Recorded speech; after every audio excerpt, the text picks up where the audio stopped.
ગુજરાત રાજ્યના મુખ્ય પ્રધાન ભૂપેન્દ્રભાઈ પટેલે કહ્યું, જીવનના કપરા સમયમાં સ્ટ્રેસ અને ડિપ્રેશન જેવી પરિસ્થિતિનો સામનો કરતી આજની યુવા પેઢી માટે આ પુસ્તક ખૂબ જ પ્રેરણાદાયી છે.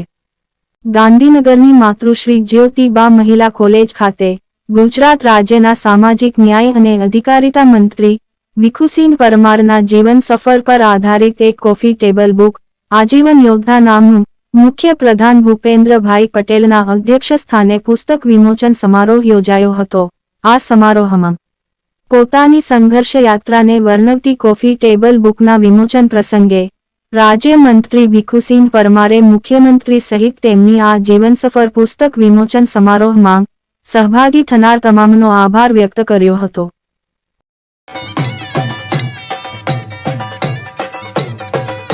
ગાંધીનગરની માતૃશ્રી જ્યોતિબા મહિલા કોલેજ ખાતે મુખ્યમંત્રી ભૂપેન્દ્ર પટેલે અરવલ્લીના લોકપ્રતિનિધિ અને ગુજરાત સરકારના સામાજિક ન્યાય અને અધિકારિતા રાજ્યમંત્રી ભીખુસિંહ પરમારની જીવનસફર પર આધારિત કોફી ટેબલ બુક આજીવન યોદ્ધા નામના પુસ્તકનો વિમોચન સમારોહ ગાંધીનગરની માતૃશ્રી જ્યોતિબા મહિલા કોલેજ ખાતે યોજાયો હતો. આ સમારોહમાં સહકાર રાજ્યમંત્રી જગદીશભાઈ વિશ્વકર્મા તેમજ રાજ્યમંત્રી ભીખુસિંહ પરમાર ઉપસ્થિત રહ્યા હતા. મુખ્યમંત્રીએ પ્રસન્નતા વ્યક્ત કરી આજીવન યોદ્ધા પુસ્તકને બિરદાવતા જણાવ્યું હતું કે આ પુસ્તકમાં માત્ર ભીખુસિંહ પરમાર નહીં પરંતુ તેમના જેવા દેશના કરોડો નાગરિકોની સંઘર્ષ યાત્રાની વાત છે. જીવનના કપરા સમયમાં સ્ટ્રેસ અને ડિપ્રેશન જેવી પરિસ્થિતિનો સામનો કરતી આજની યુવા પેઢી માટે આ પુસ્તક ખૂબ જ પ્રેરણાદાયી છે. આજીવન યોદ્ધા પુસ્તકમાંથી શીખ લેવી જોઈએ કે કેટલી પણ ખરાબ અને કપરી પરિસ્થિતિ હોવા છતાં ભીખુસિંહે ક્યારેય હાર નથી માની અને ક્યારેય પીછેહઠ નથી કરી. તેઓ આગળ વધવા માટે ક્યારેય શોર્ટકટ કે ખોટો રસ્તો અપનાવ્યો નથી. કપરી પરિસ્થિતિ સામે હાર માનવાની જગ્યાએ તેમણે દ્રઢ સંકલ્પ સાથે તેનો સામનો કર્યો.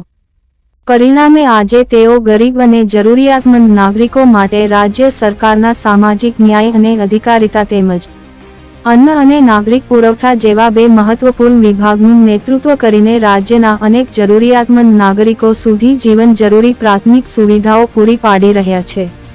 તેમ તેમણે ઉમેર્યું હતું. આ પ્રસંગે સહકાર રાજ્યમંત્રી જગદીશભાઈ વિશ્વકર્માએ જણાવ્યું હતું કે શ્રી ભીખુસિંહ પરમારની અરવલ્લીથી ગાંધીનગર સુધીની યાત્રા ખૂબ જ લાંબી અને સંઘર્ષપૂર્ણ રહી છે. ખેત મજૂરીથી શરૂ થયેલી આ સંઘર્ષ યાત્રાના 45 વર્ષ બાદ આજે રાજ્યના મંત્રીમંડળ સુધી પહોંચી છે. તેમના જીવનના દરેક સંઘર્ષ અને તેની સામે તેમણે કરેલા પરિશ્રમને વર્ણવતી આ પુસ્તક એક સાફલ્ય ગાથા અને પ્રેરણાદાયી છે. શાળાની પરીક્ષામાં નાપાસ થતા વિદ્યાર્થીઓથી લઈને જીવનના સંઘર્ષથી હારીને નાસીપાસ થઈ જતા દરેક નાગરિકોએ આજીવન યોદ્ધા પુસ્તક એકવાર અચૂક વાંચવું જોઈએ તેમ મંત્રીએ ઉમેર્યું હતું. પોતાની સંઘર્ષ યાત્રાને વર્ણવતી કોફી ટેબલ બુકના વિમોચન પ્રસંગે રાજ્યમંત્રી ભીખુસિંહ પરમારે તેમને આ પુસ્તક અંગે સહજભાવે પોતાના પ્રતિભાવો આપ્યા હતા તેમજ પુસ્તકમાં વણલખાયેલા કેટલાક સંઘર્ષભર્યા કિસ્સાઓ પણ વાગોળ્યા હતા. આ કાર્યક્રમ દરમિયાન વરિષ્ઠ લેખક અને પદ્મશ્રી દેવેન્દ્ર પટેલ તેમજ વરિષ્ઠ પત્રકાર અજય ઉંટે પુસ્તકની પ્રશંસા કરતા પોતાના વિચારો વ્યક્ત કર્યા હતા. આ ઉપરાંત આજીવન યોદ્ધા પુસ્તકના સંપાદક કવિ શ્રી ચંદ્રેશ નારાજે પુસ્તક અંગે વિગતવાર માહિતી આપી હતી તેમજ તેના કેટલાક અંશો વાંચી પોતાની પ્રશંસા વ્યક્ત કરી હતી.